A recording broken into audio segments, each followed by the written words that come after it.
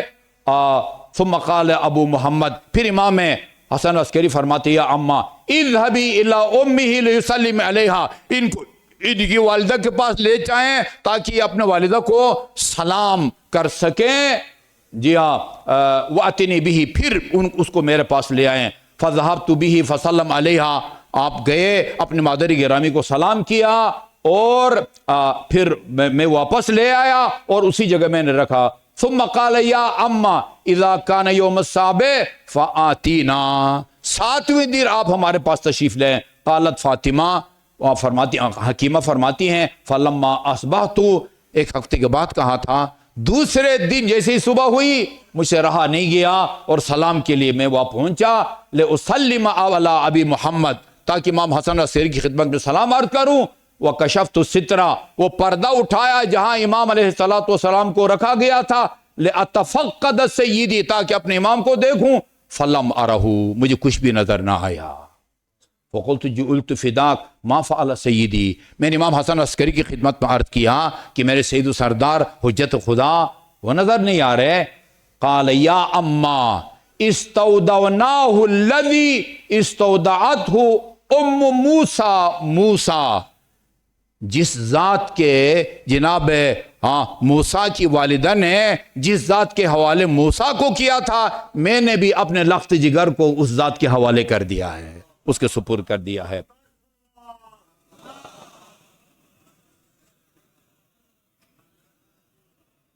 اچھا جی، بس وہ آخر میں عید کا سما ہے، ایک اور روایت عرض کر دوں،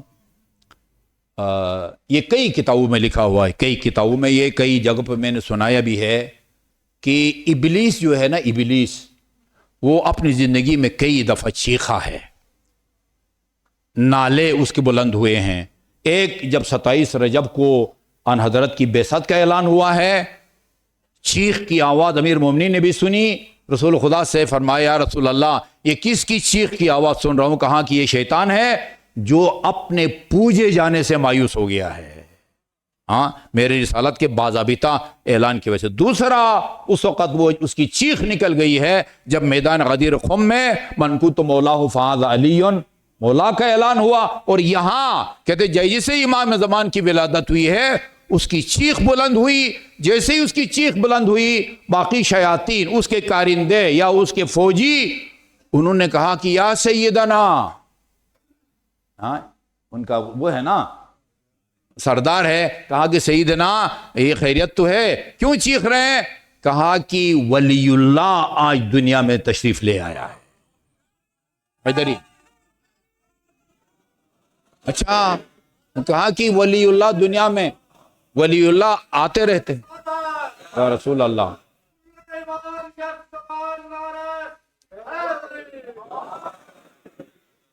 آپ کی صحت پر کیا اثر پڑے گا اس سے ولی اللہ آ جائیں؟ کہا کہ تمہیں نہیں پتا، لو عاشا وبلغ مبلغ الرجال، یہ اگر زندہ رہا اور بڑا ہو گیا، انسان مختلف عمر کی وجہ سے اس کے نام ہے، صبی بچہ ہے، غلام 8-10 سال کا ہے، شاب جوان ہے 18 سال کا، رجال بڑے آدمی، ہاں بہت سارے رجال بیٹھے ہیں، ابھی یہ میرے محترم ہاشم رضا صاحب یہ رجل ہیں، ٹھیک ہے نا، ہاں تو میری کمر جس سے ٹوٹتی ہے اور میں چیخا ہوں یہ کہ بہت سارے لوگ اس کی وجہ سے ہدایت یافتہ ہوں گے، اور کب چیخوں؟ اب شیاطین نے کہا کہ اس کا تو حل آسان ہے، آپ ابھی ہمیں اجازت دے دیں، جا کے اس کو ابھی وہ شیرخواری کے اور گہوارے میں اس کو ختم کر کے آتے ہیں۔ میں نے کہا یہ جو ہے نا بہت سارے ان مولویوں سے 10 درجہ افضل ہیں جنہوں نے امام کو نہیں پہچانا، ہم اس کو قتل کرتے ہیں۔ کہا خبردار یہ غلطی نہ کرنا۔ کیوں؟ ایک تو اس کو آپ تکرہہ کا لفظ استعمال ہوا ہے، آپ ایک تو ان کو ناپسند کرتے ہیں اور ان کی ولادت پر آپ چیختے ہیں ہم پیشکش کر رہے ہیں، قربانی پیش کریں گے، جا کے اس کو قتل کریں گے، کیوں روک رہے ہیں؟ کہا تمہیں پتہ ہے اگر اس کو قتل کرو گے تو اس کا انجام کیا ہوگا؟ یہ اس روایت کا اس کو پتہ تھا، لولا الحجہ لساخت الارض باہلہا، ایک لمحے کے لیے بھی اگر زمین حجت خدا سے خالی ہوئی، زمین اپنے پشت پر رہنے والوں کے سمیت دھس جائے گی، یہ دنیا تہو بالا ہو جائے گی۔ اچھا جی، دنیا اگر تہو بالا ہو جائے تو پھر نتیجہ کیا نکلے گا؟ قیامت برپا ہوگی۔ یہ اس کے الفاظ ہیں، بہت پڑھا لکھا تھا یہ آدمی، آپ اندازہ نہیں لگا سکتے۔ ہاں، خدا کے مقابلے میں یہ اجتہاد کرتا تھا، اجتہادی ہے نا، اس کو تو نے مٹی سے پیدا کیا ہے، مجھے آگ سے پیدا کیا ہے، میں اس کے لیے جو ہے نا وہ کیوں سجدہ کروں؟ یہ اجتہادی ہے۔ اچھا قیامت ہوگی، جب قیامت ہوگی تو کیا ہوگا؟ کچھ لوگوں کو اللہ تعالیٰ جنت بھیجے گا اور کچھ کو جہنم بھیجے گا، اور جو جہنم میں جائیں گے ان میں سر فہرست میں اور تم ہوگو بیوقوفو۔ اس لیے ان کی طرف جو ہے نا جیسے کہتے ہیں میلی آنکھ سے بھی ان کی طرف نہیں دینا۔ ہاں، اس دعا کو دہراتے ہیں، اللہم صلی اللہ علی محمد وعلی محمد، اللہم عرفنی نفسک فإنک ان لم تعرفنی نفسک لم اعرف رسولک، اللہ